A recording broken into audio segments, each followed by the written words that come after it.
home. I don't know if we're live quite yet, but if anybody is at home, we're anxious to have you tell us if you can hear. That's usually what we do, the first couple moments, making sure that folks at home are feeling welcomed. This COVID thing is not going away, we're finding out. And so we are staying this hybrid model, and we're glad for anybody that's at home or watching later in the week. If you're in your jammies Wednesday night, welcome. We are here at First Presbyterian Church in York, Pennsylvania. My name is Byron. I'm on the Christian Ed Committee. And we are anxious to see if anybody is at home. And if you can hear us okay, write in a little note. And I'm going to fiddle with this just a tiny bit here, so forgive me a second.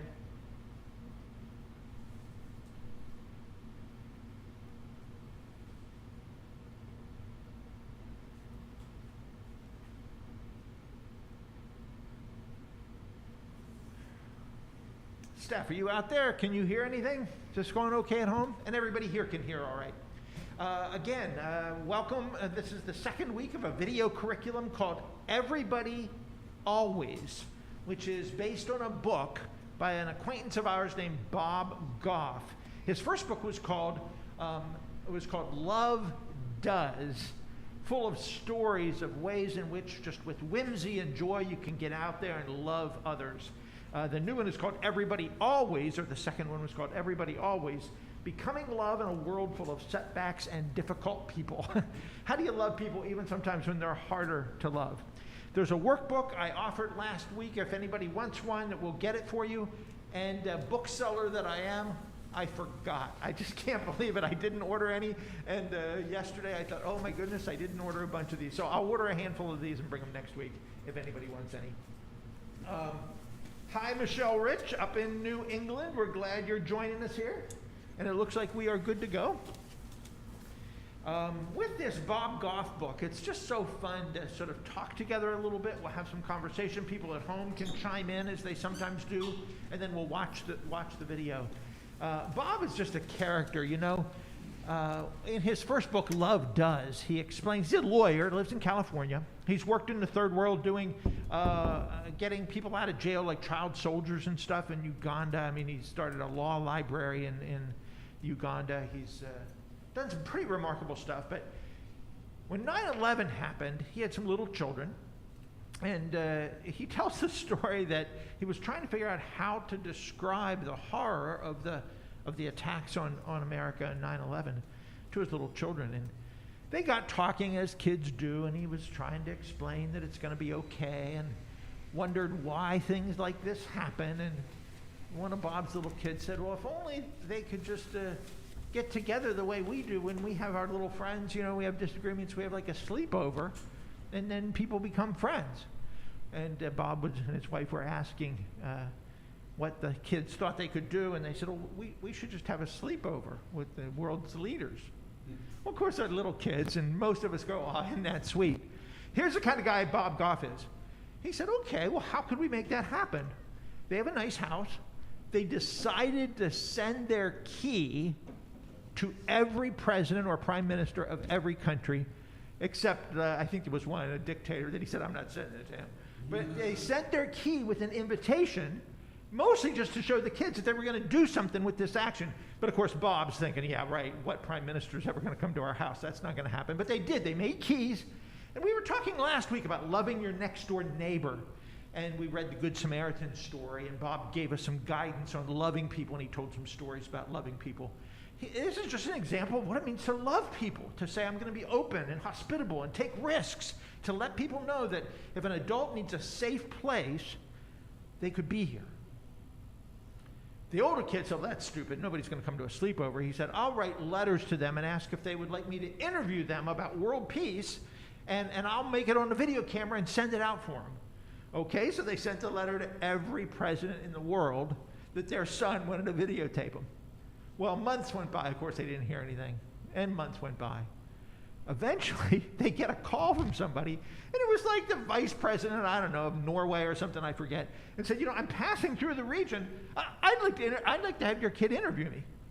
Well, next thing you know, he told somebody else, and another president said, I'd like to come and stay at your house. I got your key. Presidents and prime ministers off the record, started visiting Bob Goff's house to meet with their kids. And then, more conveniently, there was like, let's make this video. And their kids started not going to school because he was like flying to, Africa or Europe to interview heads of state.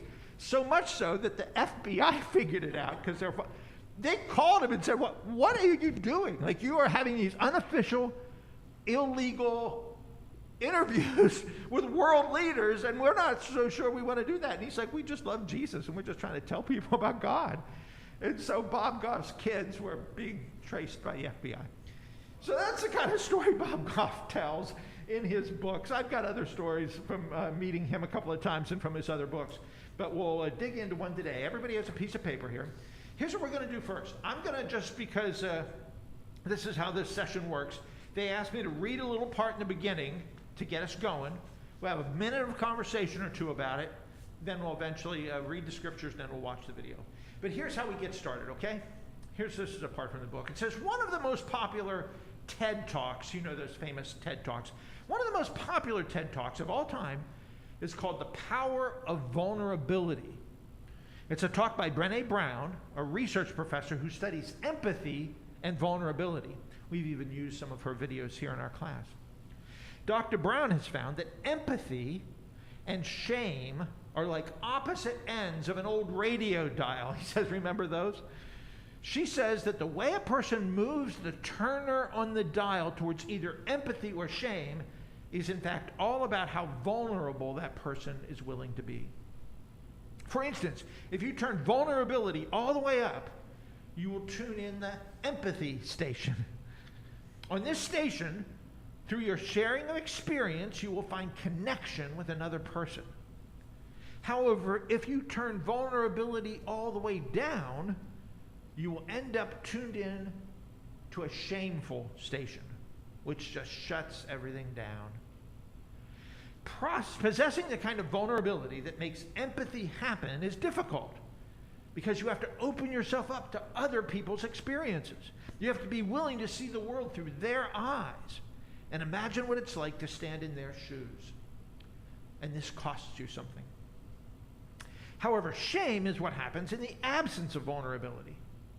Shame occurs when, because you've been hurt by others in the past, you armor up, vowing that's never going to happen to me again. As a result, shame produces fear and suspicion and isolation. So empathy connects you with other people, while shame drives you further apart. This week, he says in the video, you will be invited to consider these categories of empathy versus shame when it comes to loving the people in your orbit, maybe especially those you might find a little creepy. Instead of judging them, you will be asked to consider where they've come from and what they've been through. Doing this will keep love flowing, and it will put you in the position where you're open to, as he puts it, catch people on the bounce. We'll find out what he means by that. Well, just based on that little reading, one of the things he asked us to talk about, you'll see why in a minute, but he asked you to share, is if you have any memories of your first job. Does anybody just have any quick memories of the first job you ever had? Mine was working, actually I started a little business with my dad's help, washing windows in downtown Hanover. I had a little squeegee and I'd go around and wash the business windows.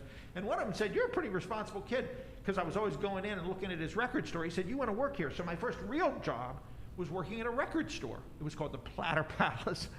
We sold country and rock and roll and all kind of stuff in the early 70s. But that was my first job. It was a little scary because I had never worked in retail before. How about you? New job? Anybody? What was your first job? Filling station. In a filling station, a gas station. Just wiping down the grease from all the mechanics that spread everywhere. I didn't get to pump gas because I was too young. But you wiped up grease and stuff. Cleaning In all the time. a mechanics, cleaning up a garage, man. Church camp. Church camp. Which one? The Walk. You worked in a Nawaqua. How about that? Lutheran church camp. Good. How old were you? 15, 16. Yeah, yeah. I worked in a 5 and 10. You- It was very boring. 5 and 10, and it was boring. Where was that?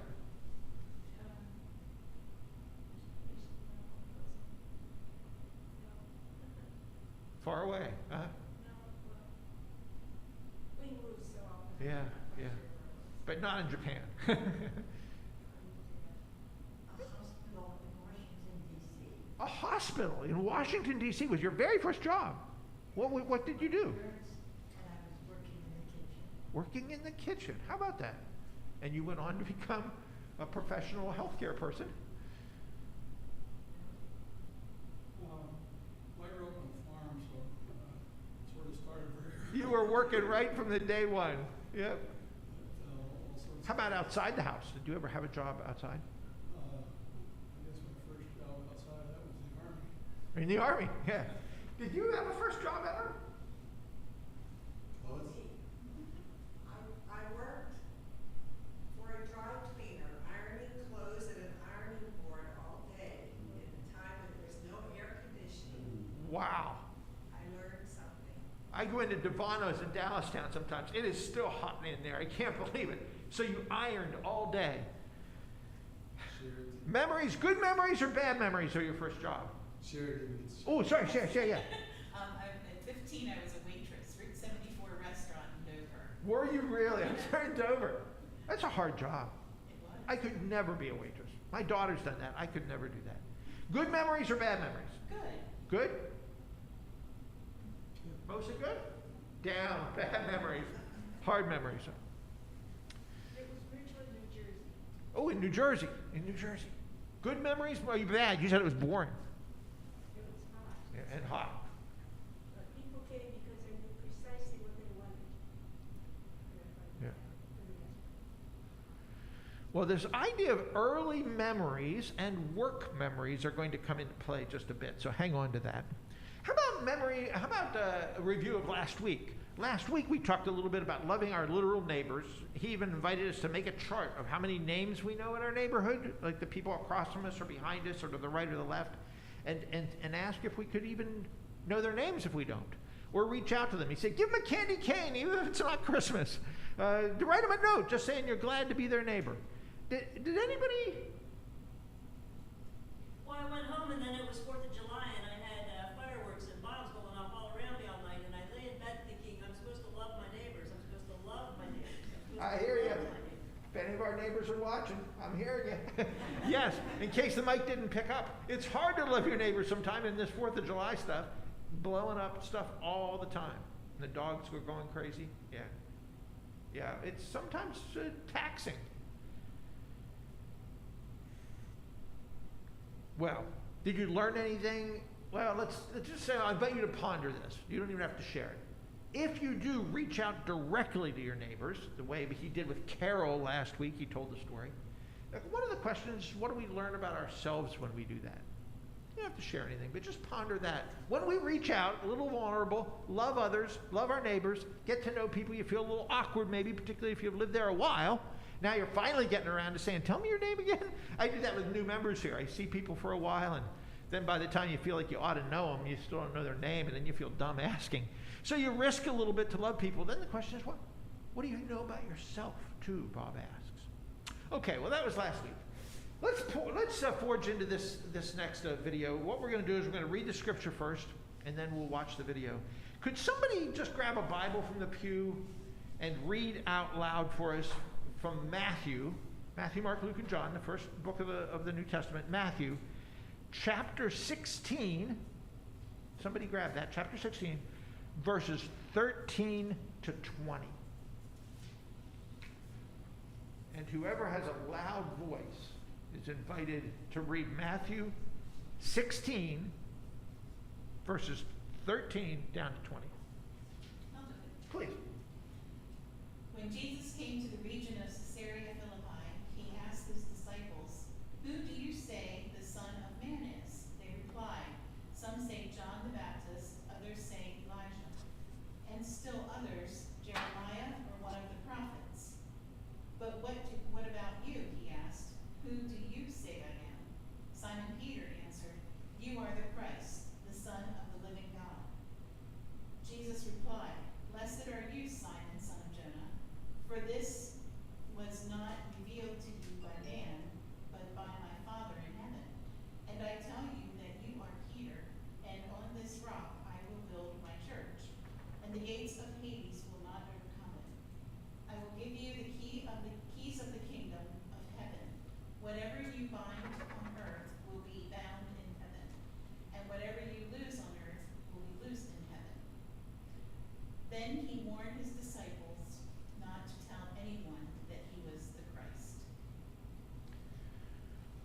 last week we looked at a popular story of the Good Samaritan, people that help their neighbor.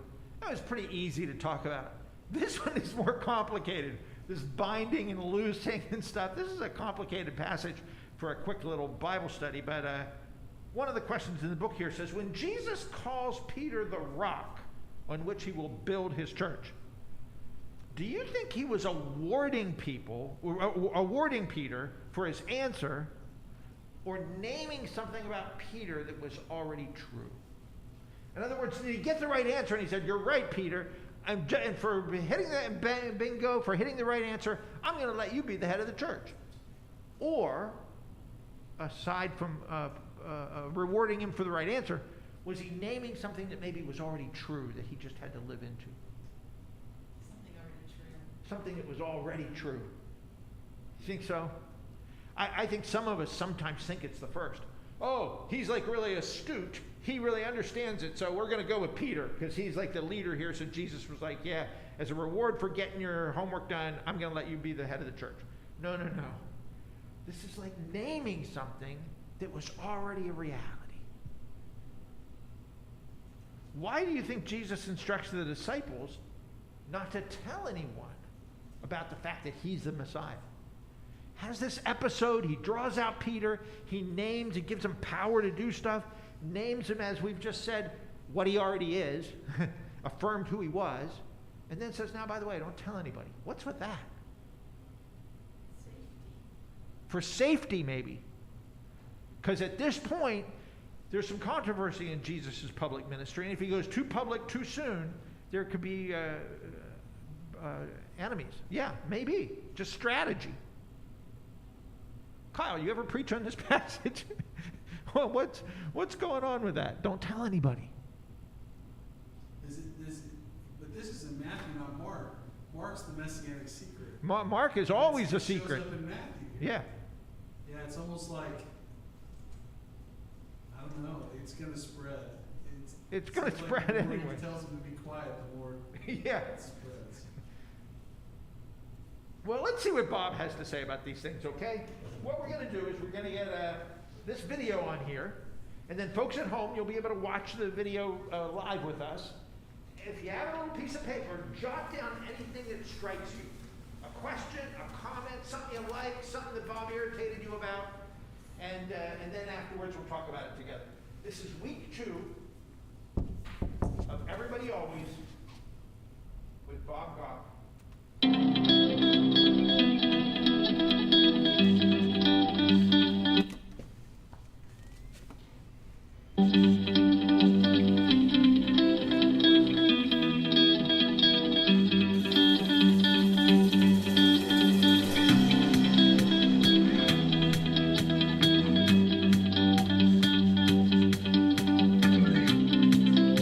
Hey everybody, last time we got together, we were talking about loving our neighbors, the people on each side of us, the ones across the street, the people that God has dropped right in our life around us.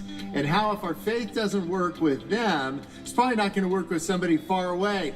What I want to talk about this time is what it means to love some of the people that are just a ring or two out from there. Think of a tree and all these concentric rings that go. I'm talking about the guy that's 4 or 5 rings out from you.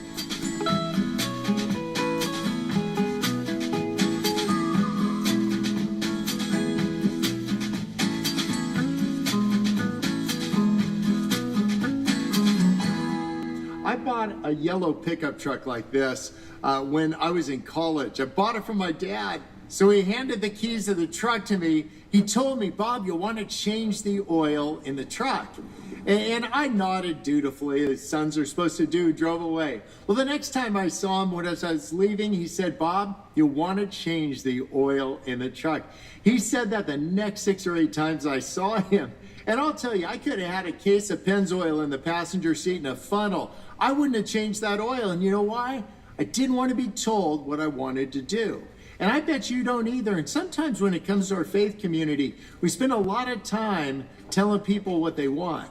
And I think a better approach would be to tell people who they are. Well, I was newly married as this young lawyer, worked for this law firm.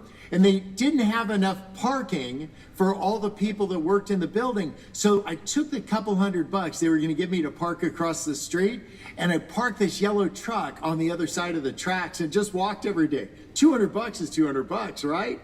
Well, I got back from work one day. I walked to my truck and I look inside, and there's a guy sitting at the steering wheel. His hands are at 10 and 2, just like they teach in driver's ed. And I walked up kind of sheepishly, and I knocked on the window, and he just waved at me. So I'm like, what?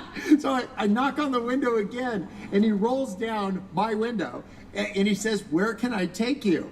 And I'm like, "Actually, this is my truck."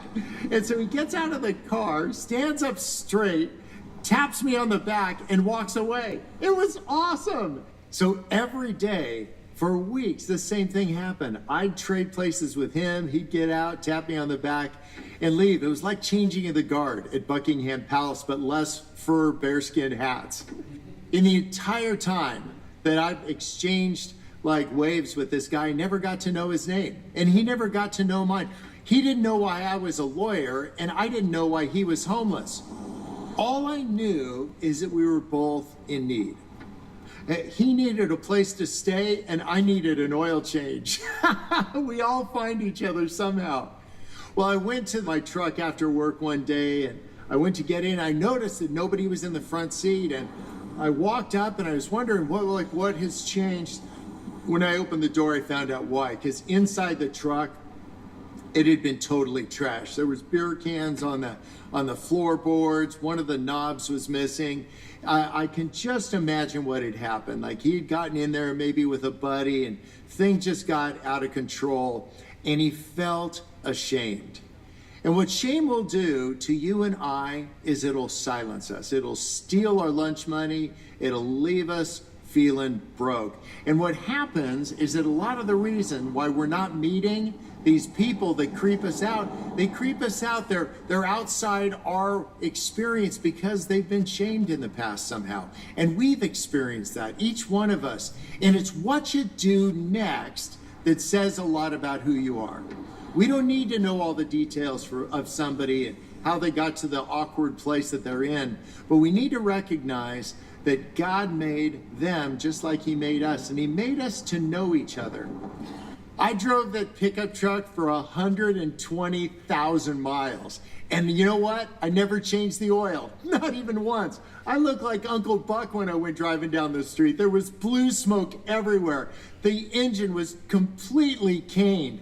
And you know why my dad had told me to change the oil? He knew I wasn't good at that stuff.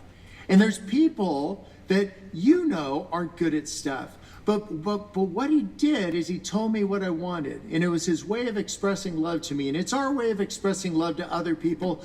But I'm telling you this, just tell people who they are. That's the best way you can ever express your faith to people. Well, my pickup truck got stolen. I walked out one morning, it was just gone, and I was thinking, I wonder if I left it on the other side of the train tracks. But you know, the keys were still in my pocket, it was gone. And a couple days later, the police found it. No doubt they followed a trail of blue smoke to where it was. And you know what? I didn't want the truck back because I know what it feels like to have something taken from me. And you know what it feels like to have stuff taken from you. Don't let shame take away your love.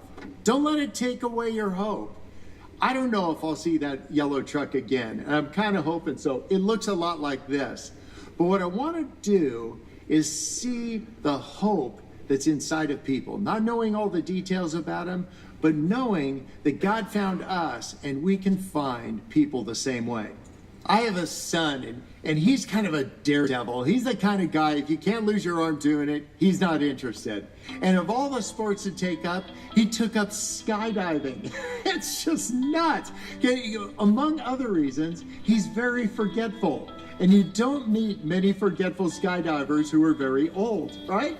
Well, he took up skydiving, so every weekend I take him out to the skydiving zone. I drop him off, he'd pick up a parachute, put it on, and get in the airplane. Well, I decided I was gonna blow his mind. And so for a week while he was at work, I took skydiving lessons. I'd taken the bar exam in 3 states, and I passed every one. It's crazy. I'm like savant. I might only have one shoe on, but I can remember stuff. and so the bar exam goes for 3 days. They test everything you know about everything. Do you know how long it took me to get my skydiving license? 1 minute. That's all the time you have. Literally, you fall with an instructor, you do what he says, you just do what he tells you to do for 30 seconds out of that 1 minute. Literally, just obey what he says. And so the next weekend, I drove him out there. He got out of the car, picked up a parachute, got on the plane. Well, I just got out of the car. I picked one up and put it on. And I got in the plane next to him. He's like, Dad. I'm like, how hard could it be?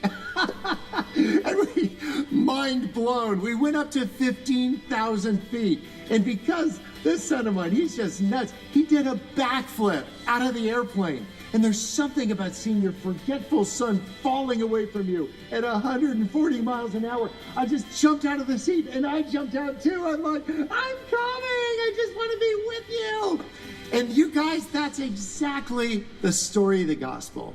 That Jesus literally jumped out of heaven to be with us. You know why? So we'd be with other people. People in yellow pickup trucks.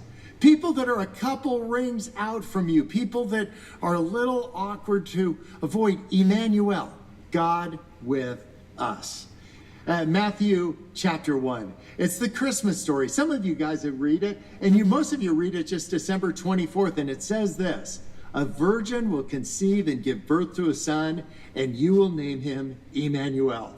And then 2 sentences later, it says, so they named him Jesus. I was thinking, twins! But it's not twins. Here's the deal. It's not about giving a bunch of words of correction to people. It's to tell them who they are. And we're all becoming love.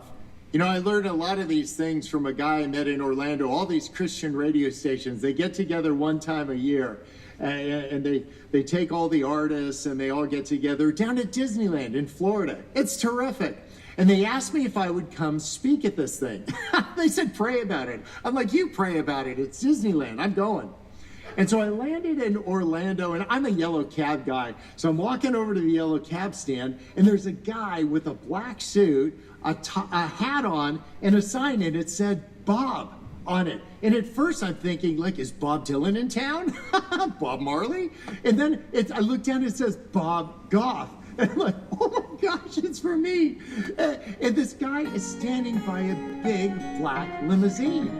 And at first I was just going to pass him by and go get a cab. But then I thought, you know, I've never been in a limo before. If they dropped all the cash, I'm going for a ride. So I walked up to him and I said, I'm Bob. And he said, but who are you? He wanted to know if I was famous. And I said, like, no, I'm just Bob. It's been a disappointment for me too. And we got in the back of his limo and started driving through Orlando. And I'd never been to Orlando before.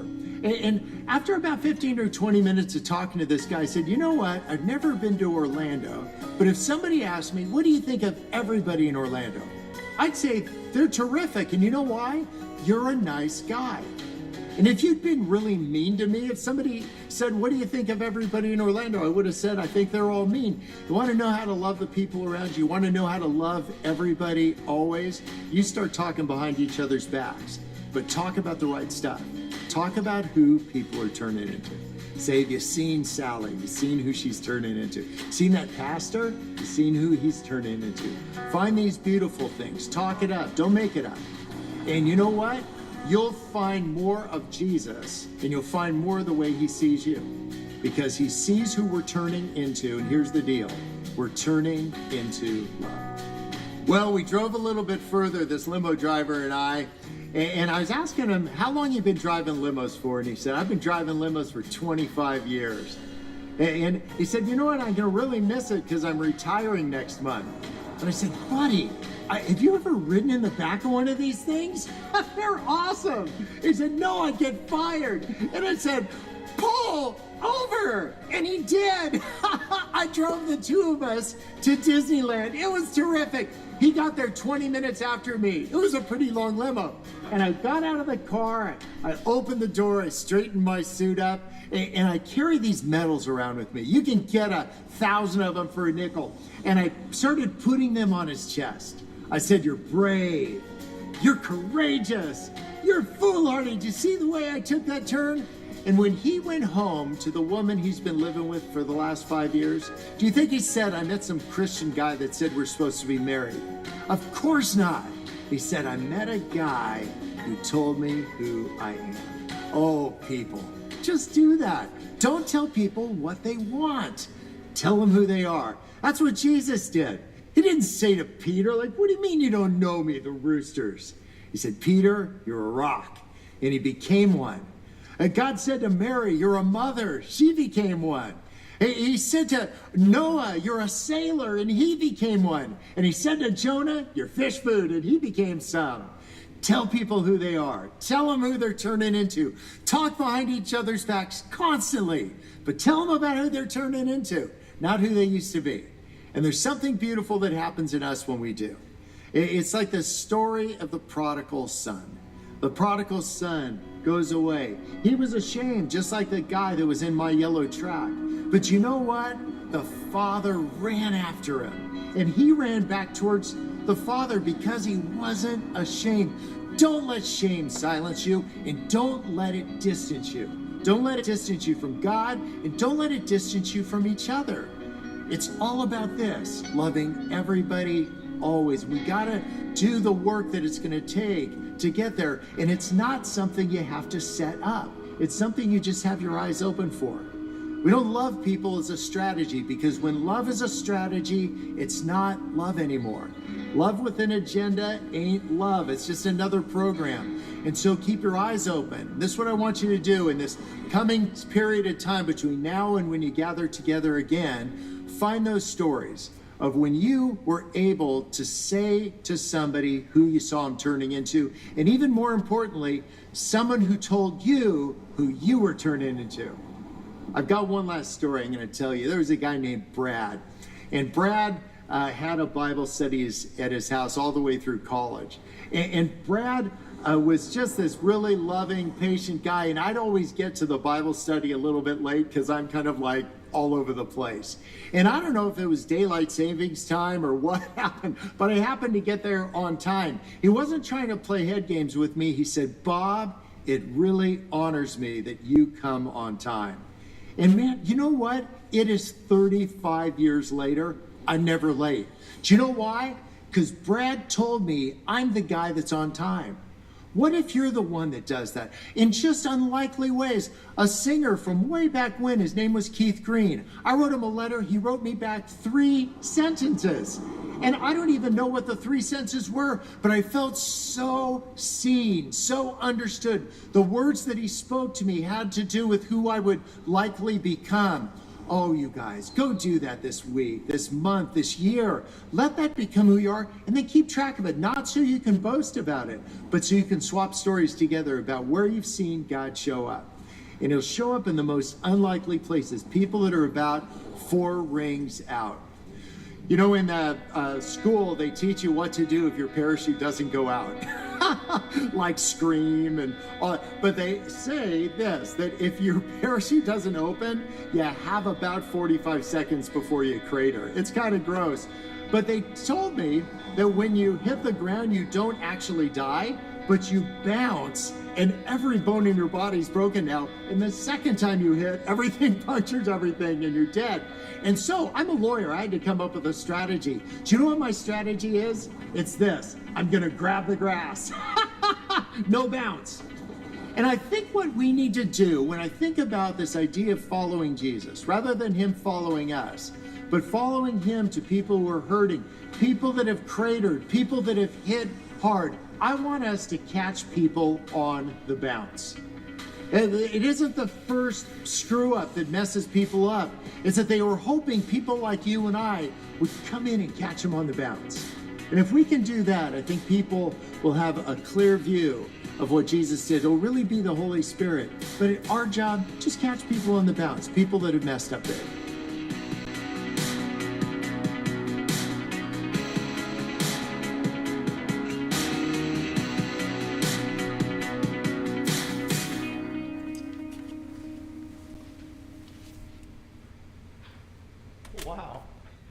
talk about that in 15 minutes? Bob Goff. Catch people on the bounce. I love that last line. He said, when you meet somebody that's screwed up, he said, it's not the first time they screwed up. And that's not what kills them. They come back, and we can catch them and help them rebuild and carry on without shame. So this idea of naming people who they are and not shaming people, that we often want to tell people what we think they're supposed to do rather than telling people who they are and freeing them from shame. And he says that's what Jesus did, that's what God did. Whew, there's a lot there. He's a funny guy. What do you think? Impressions? Did you write anything down? Anything that just caught your attention that you'd like to talk about? I've got some questions, but let's just see if anybody at home write in any comments. And what do you think? What struck you? Hang on to the grass. That struck me. I mean, that's not much to hang on to. Yeah. I think the little mic here isn't picking up. So what she said was the hanging on to the grass, that when you fall, he was going to hang on to the grass. As if like that would work, right? How foolish can we be to think that somehow we can strategize a way to get ourselves out of some of these messes just by hanging on tight? I felt really sad about the guy that wasn't there in the truck. Yeah. You know, they were building that relationship, even though it was on the surface, but still there was that expectation, and that guy felt bad enough or fearful enough that he wasn't going to be there anymore. Yeah, the guy in the truck, and he never came back. I'm going to just try to repeat stuff so people at home can hear it. She commented on that story with the yellow truck where the guy that was homeless. I wonder why Bob didn't ask him his name sooner. I wonder if Bob wonders that himself, that they could have done that. But he was into this sort of exchanging of the guard and letting him use his truck. Gracious, fun, not shaming at all. But then the guy disappeared after some bender. Yeah, that was sad.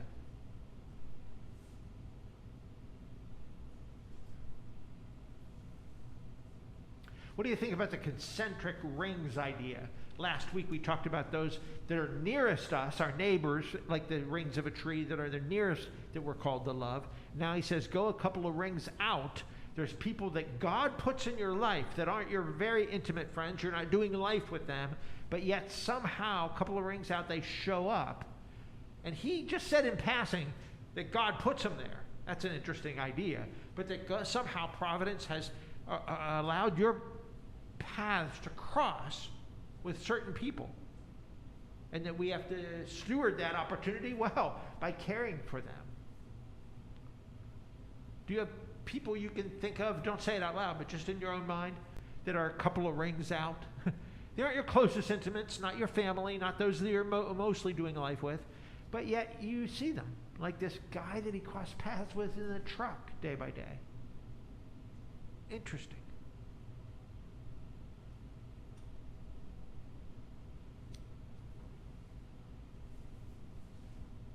He says, shame will silence us. What's he mean by that?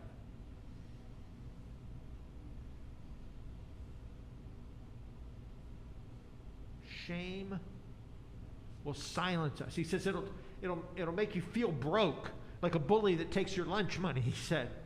You feel like you got nothing. You're broke because you're ashamed. That makes sense, doesn't it? Some of us have been there.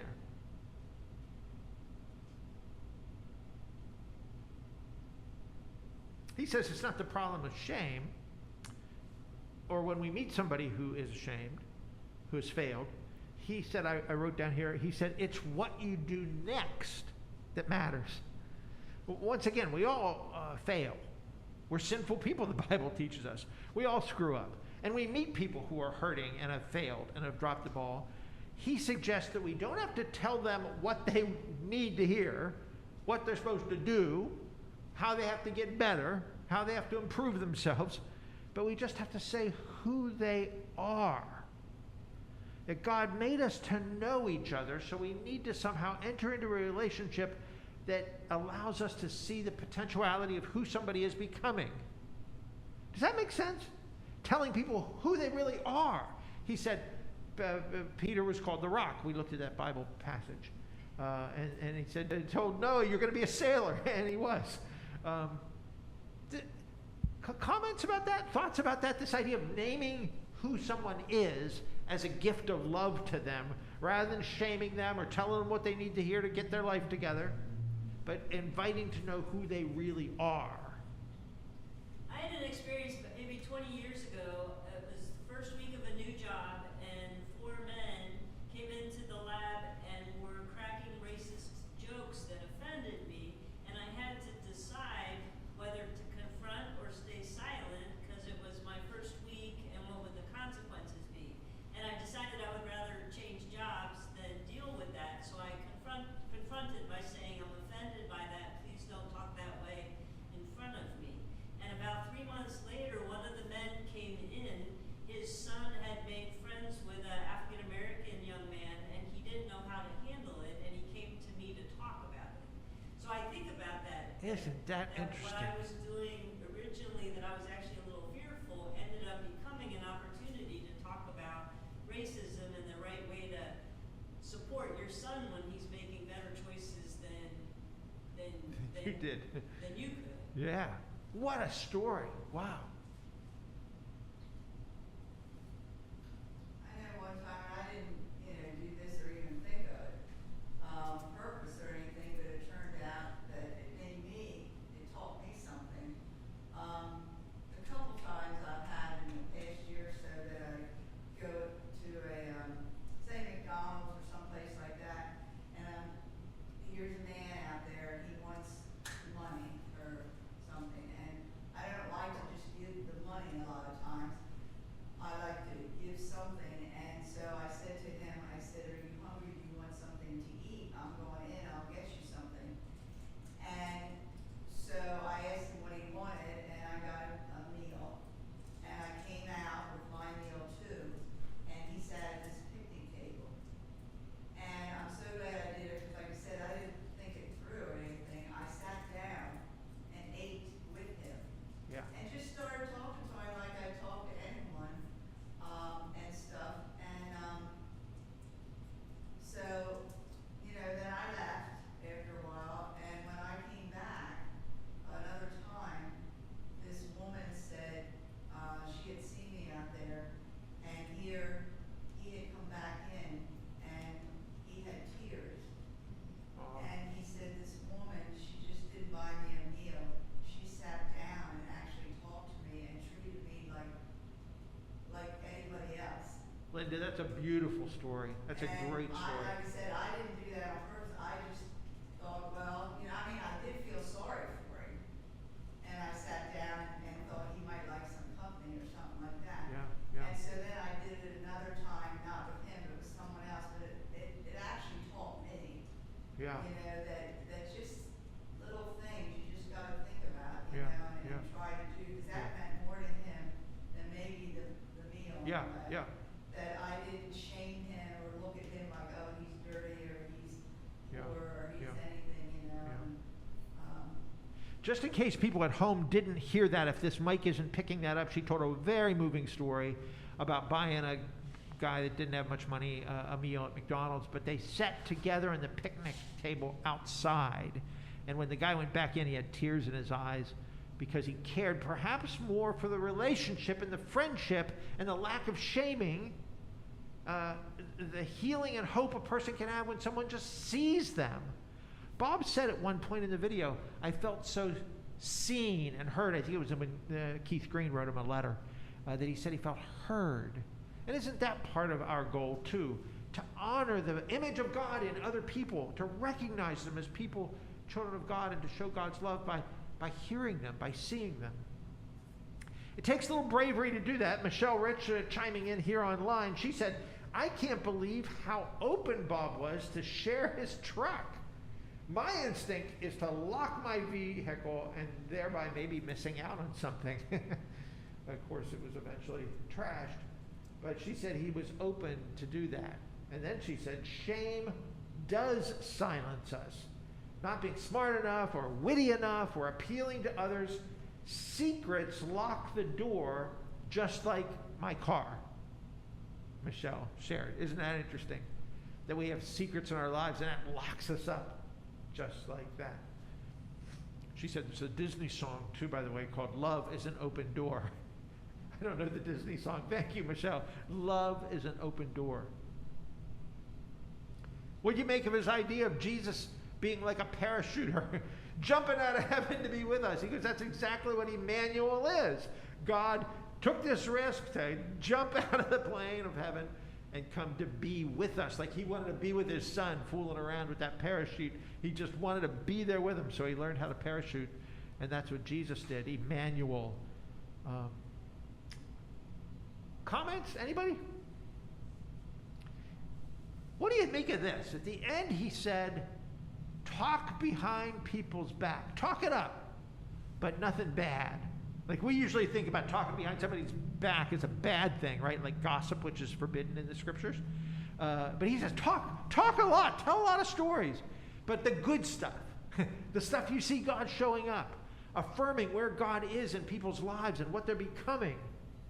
That's kind of interesting, isn't it? That we're supposed to be about the business of encouraging and stimulating others, of honoring others, and that we can tell stories that are good about each other and not tearing each other down. That's a good idea. Take some imagination to imagine who someone can be in God's love, what they're going to become.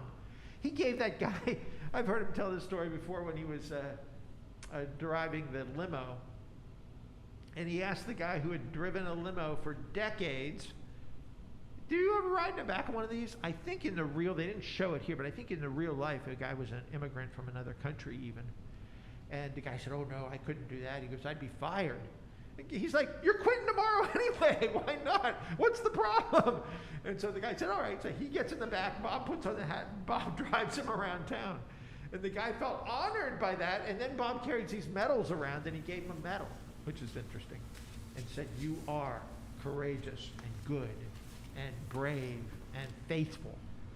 And the guy remembered that he was honored by being named these good things instead of criticized or called bad things.